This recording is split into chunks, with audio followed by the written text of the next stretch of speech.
Most people spend their 20s collecting distractions, a few collect assets, skills, and proof. 10 years later, the gap looks like luck. It isn't. If you want to be a millionaire by 35, stop negotiating with average and start looking for the 7 signals that you are already on the path.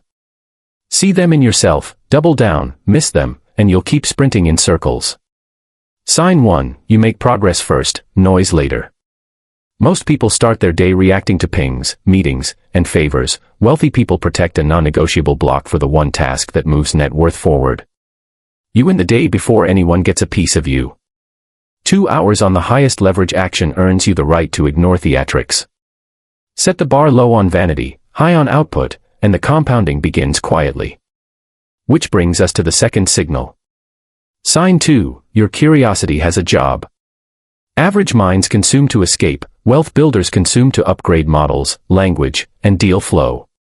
You ask more questions than you make statements, because answers compound into better decisions and better rooms.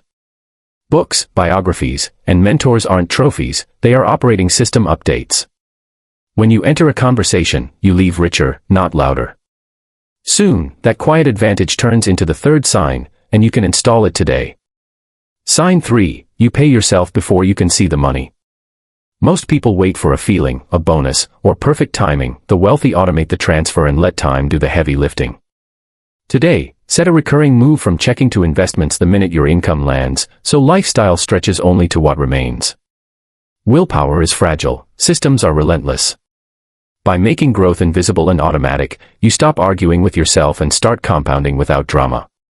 With the engine on autopilot, your environment becomes the force multiplier, which is the fourth sign. Sign 4, your circle raises your ceiling. Most people crave comfort and choose rooms where ambition is entertainment. You choose rooms where execution is the entry fee. Being the least impressive person there is not humiliation, it is calibration. Exposure normalizes bigger numbers, higher standards, and longer horizons until risk looks like arithmetic. Your network is not just net worth, it is the negotiated future you are willing to accept. From here, the fifth sign usually shows up in your numbers. Sign 5, you widen the gap relentlessly. Amateurs obsess over income, professionals obsess over the spread between what comes in and what never leaves. You push earnings up with skills, offers, and distribution, while you pull costs down with tax strategy, simple living, and zero waste. Every dollar you don't lose becomes a soldier that compounds for decades. Take chips off the table when you hit milestones, and park them where boredom pays you. Now you are not just moving faster, you are harder to knock back to zero, which leads to the sixth sign. Sign 6, you sell rare value to buyers who can pay. Effort is not rewarded, value is, and value lives at the intersection of scarce skill and urgent problem. You master the craft, then you move up market, from selling to beginners who haggle to selling to operators who demand 1% better and fund your price. The same deliverable commands 10x when the stakes are higher and the outcome measurable. Most people mimic peers, you court decision makers, speak the language of outcomes, and tie fees to wins. That money does not make you rich until it survives your impulses, which is the seventh sign.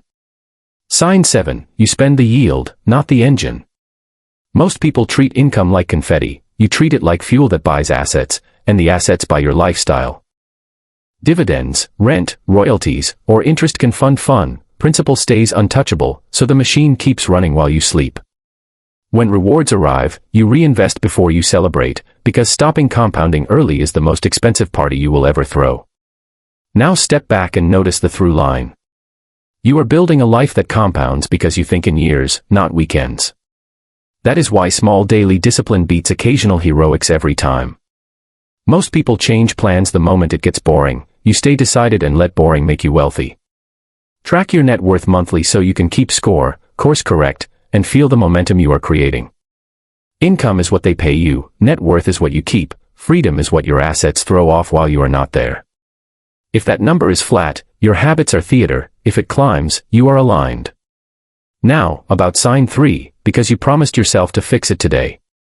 Pick a percentage that stings a little, even 5 or 10, and set the automatic transfer within the next 10 minutes. Route it to a broad index, a high-yield bucket, or the asset class you understand and will not abandon. Make it invisible, build your lifestyle on what remains. If you are in debt that does not make money, freeze lifestyle upgrades, negotiate rates, stack cash, and attack principal with boring aggression. This is not punishment, it is how you buy your future at a discount. While the world flexes purchases, you flex patience, and patience pays obscene dividends. None of this works if you keep chasing new tactics, so choose your vehicle, write the simple rules, and stop editing the plan. Directionally correct beats perfectly clever. The people you admire are not braver, they just stayed in the game long enough for compounding to show up. So here is your litmus test for the next 90 days.